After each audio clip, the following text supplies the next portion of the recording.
Music has been an important part of every human culture, both past and present. It can play a part in brain development, learning, mood, and even your health. There used to be a popular belief that music is processed in the right hemisphere of our brains, along with art and other creative activities.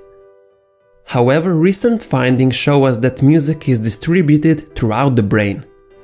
Through studies of people with brain damage, we have seen patients who have lost the ability to read a newspaper but can still read music. Or individuals who can play the piano but lack motor coordination to button their own sweater. Today we know that music listening and performance engage nearly every area of the brain that we have so far identified.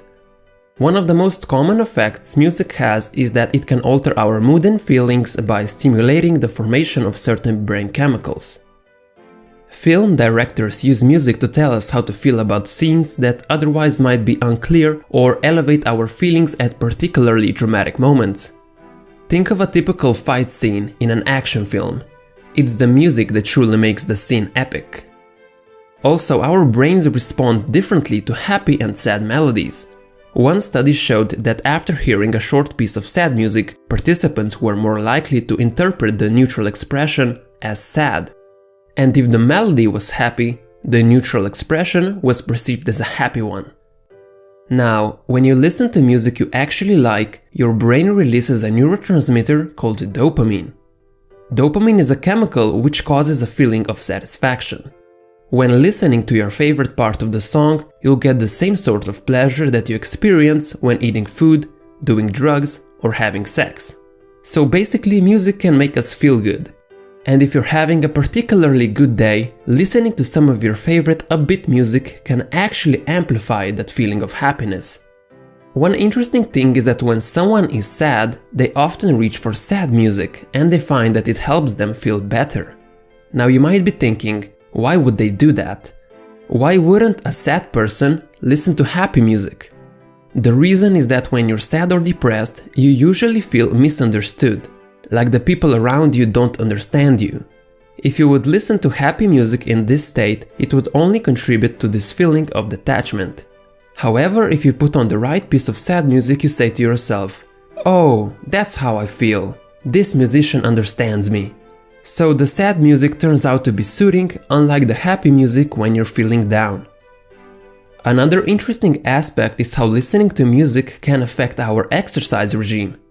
As our body realizes we are tired and wants to stop exercising, it sends signals to the brain to stop for a break. Listening to music competes for our brain's attention and can help us override those feelings of fatigue.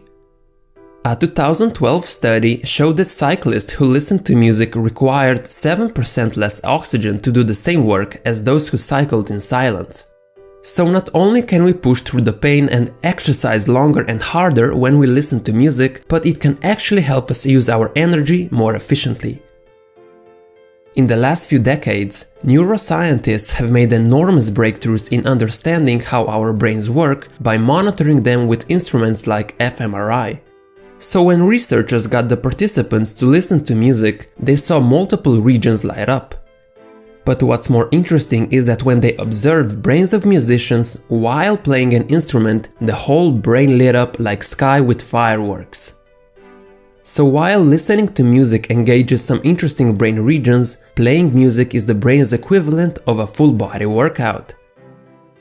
Also, through brain scans, we have found that musicians have different brains than non-musicians.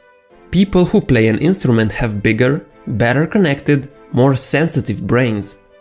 A study from 2008 showed that children who had at least 3 years of instrumental music training performed better than their non-musical counterparts on a variety of tests, mainly in auditory discrimination abilities and fine motor skills. But they also tested better on vocabulary and non-verbal reasoning skills, which involve understanding and analyzing visual information, such as identifying relationships, similarities and differences between shapes and patterns. These two areas in particular are quite removed from musical training as we imagine it, so it's fascinating to see how learning to play an instrument can help kids develop such a wide variety of important skills. It's also never too late to start learning an instrument. Seniors who play an instrument or sing with other people are more resistant to cognitive and memory problems. The reason might be the creation of alternative connections in the brain that could compensate for the cognitive decline as we get older. So both listening and creating music has its own benefits. However, music affects each brain differently, and someone's music can be another person's noise. And researchers have found that listening to music you like increases blood flow to the brain more than listening to music you don't like. To draw a line, you will always get more benefits in listening to music you actually like. Thank you for watching. I hope you learned something new and became better than yesterday.